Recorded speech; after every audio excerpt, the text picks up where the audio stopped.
Welcome to Mazda Connect, our name for the multimedia system in your Mazda. If your Mazda has this screen, then this is the video for you. To set the cruise control, first press the cruise control button to activate. To use the speed limiter, press the LIM button. Using the set plus and minus buttons, you can use the speed limiter to restrict your Mazda to a specific maximum speed.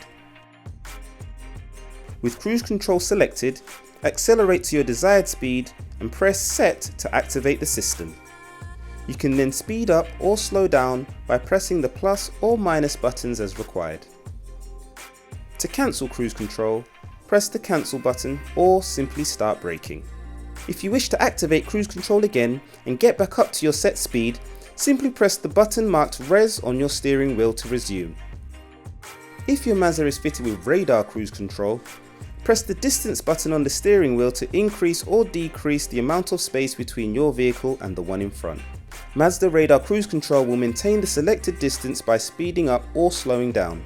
But remember, keep your hands on the steering wheel and remain vigilant at all times whilst driving.